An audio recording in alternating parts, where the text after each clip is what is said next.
Usually, when you're applying for a Canadian visa, what most people will do is that because they don't have the funds, the necessary funds to show for the application, they'll go and meet POF operators. I see those guys that do adverts, every time on social media that they can give you money and you pay a percentage, maybe 2%, 3%, 5% of the money into their own bank account, and they put the money inside your account. So they open accounts for you in one of these new generation banks, maybe Globus, Parallax, one of those banks. Basically, they put like 50 million in your account. You give them like a percentage, 5% of 50 million or something like that, for their own pocket. Then you can print your bank statement and go and apply for your visa. You see, I think that because we like to find a way to beat the system, we also do not forget to realize that the system also evolves. So he adjusts. And right now, Canada just adjusted because POF alone, proof of funds alone, would not get you that Canadian visa. They are cracking down. I'm going to be showing you guys a lot of refusal reasons, and you see that the weddings are almost the same thing. So I'm going to also be answering you exactly what you need to do now, because it has become even more difficult to get a Canadian visa, right? So there are things that you need to do to actually get your visa approved, not just POF. POF will most likely not work in 2026, and we're going to be seeing exactly why. So you see, this is a refusal letter that the client brought to us, right, in an expert visa analysis session. And he said, I have reviewed your application. The purpose of the applicant's visit to Canada is not consistent with a temporary stay, given the details provided in the application. Applicant has applied for a temporary permit to join their spouse in Canada. So this person, the spouse is in Canada, and he wants to join the spouse in Canada. So they are saying that there is insufficient funds, right? This is one, for himself and their family members. There is also no proof that the spouse is a DLI, right? Now look at this.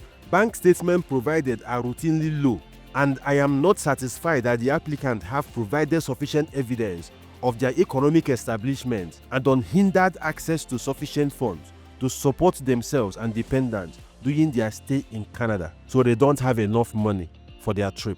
So this doesn't serve the purpose of what I want to show you guys. Let's go to the next one. This is it. I have reviewed the application. Bank statement submitted. Applicant has failed to demonstrate the source of this fund or establish source of income. Financial information is not supported with sufficient documentation to support the account balance on file. I have concerns with the applicant's access to funds. So the applicant has money in their account. Let's say you have paid POF operator and they have put money inside your account. Now Canada wants to know, where did this money come from? What were you doing to accumulate this money? If you have been working for the past 20 years and you are being paid a salary, they need proof of your salary for the past 20 years. They need to see exactly where this money is coming from. I did a visa application for somebody recently, somebody that's in Canada. Basically, he's going to Canada, for instance. When we saw his bank account, he had about $40,000 in his bank account, a dollar account, right? So this money has been accumulated for the past 5 years. And this money was coming from a business that he does. So instead of presenting a 4 months bank statement, we presented a 2-year bank statement, so that bank statement will show exactly where the money is coming from. Then of course we had to provide other documents to actually prove that this money has been accumulating for over 2 years, or something like that, basically. So if you present proof of fund, somebody just paid 20 million inside your account, you now leave it there for like 2 months or 3 months or 4 months. They want to know where that money came from. That is the problem right now. So it's becoming more difficult. And I think UK has started doing this thing as well, because somebody called me the other day that he applied for a student visa. UK sent him an email that he should provide evidence of where these funds came from, and he did proof of funds. Right? Of course he got a refusal because he couldn't prove that. The applicant's current employment status does not show that they are financially established in their country of residence. Business documents reviewed.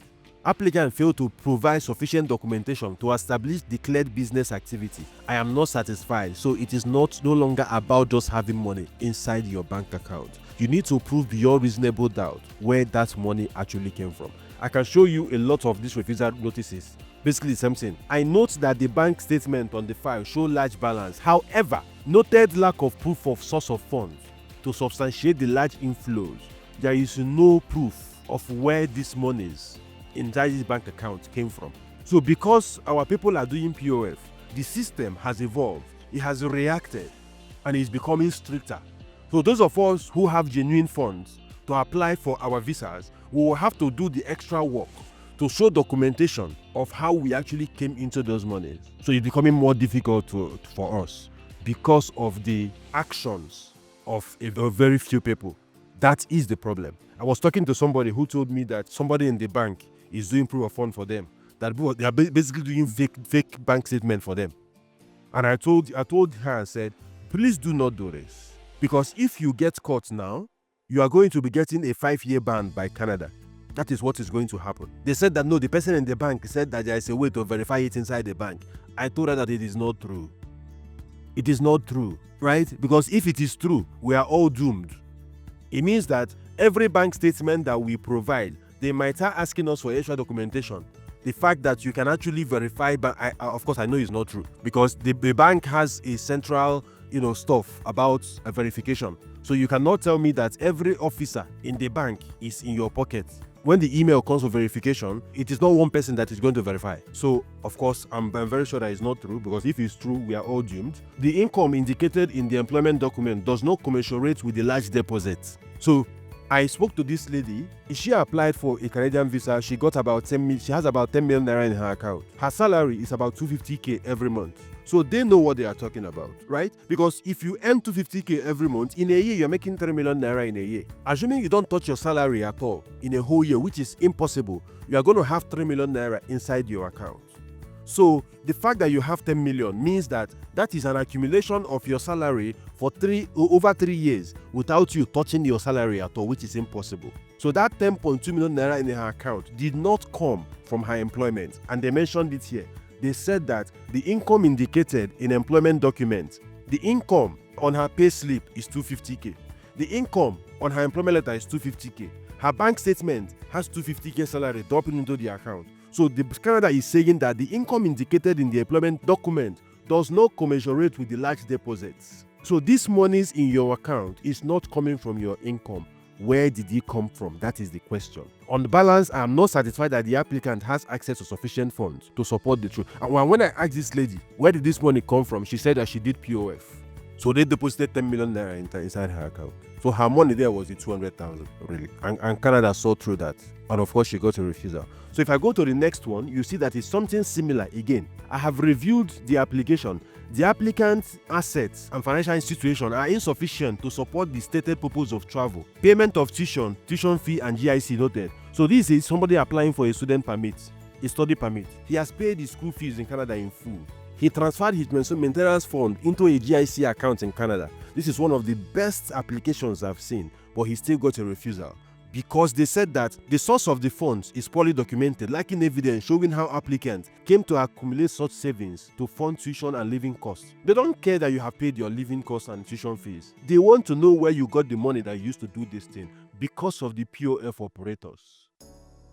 Right? So they just point this thing, because ordinarily this guy's application would have been a success, but they are suspecting him that he did POF. But when I spoke to him, he explained to us exactly how he got the money. And right now, we are writing a fresh cover letter for him, where we are documenting everything that he has done for the past 2 years to actually get this money. And that is the only way to actually prove this. You get what I mean? So that becomes a problem. Taking the applicant's plan of studies into account, bank statement provided for applicant show low balances. So he transferred all the monies to his account in Canada. So his Nigerian account had about 4 million naira, and that is what they're calling low balance. So we are trying to fix all of these things. Of course, he still gets paid a salary, and we are going to reapply. Hopefully, it is going to be a success. We are working on his application right now, because he hired us to do that after we had our expert visa analysis session with him. Now, this is the next one. There is insufficient evidence to support the source and history of accumulation of funds in the applicant bank account. There is also insufficient evidence to support their declared employment. So this person did not declare their employment. No employment letter, no pay slips, no, you understand? So my point is that POF alone would not get you that Canadian visa in 2026. So it's important that you document exactly where those monies came from.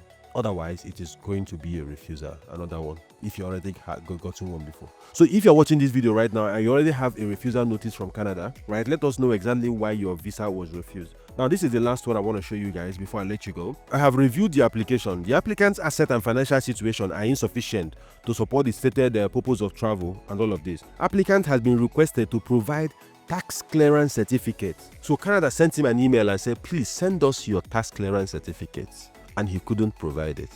Of course, that was the reason for refusal. Because tax return, in most cases, would actually show how much you paid in taxes. So if you say that you have 200 million in your account and you got it legitimately, then your tax return would show how much you paid in taxes. If you made 100 million in a year, then your personal income tax will be around 20 million or so, right? So if you paid 1 million naira in taxes, it means that your claim that you made 100 million in a year is dismantled automatically, right? So it's either you provide a tax return or an audited financial report, for the year or for the years to show exactly how much you made in your personal life or in your business. That's basically how it works, right? So my point is that POF is no longer a guarantee for a Canadian visa the way it used to be. You need to go the extra mile to explain exactly how you accumulated those funds. And of course, we can actually help you achieve that, right? All you need to do is to go to noagenttravelguide.com by clicking on the first link in my comment section, right? It's going to be there pinned. And once you get there, you can book an expert visa analysis session with us. So we talk to you, understand your circumstances, we probably go through your bank statement and tell you have a good chance at applying, or you don't have a good chance, or these are things that you need to do, right? And these are how you need to document your finances if you're hope or if you are planning to apply for a Canadian visa in 2026, right? Otherwise, it will most likely be a refusal. So if you want to reach out to us, please just go ahead and want to ask any questions, let me know in the comment section, as I'm going to be here to answer all of your questions, guys. So until I see you in my next video, keep winning, and don't forget that Gerald does love you guys. Bye from here, guys.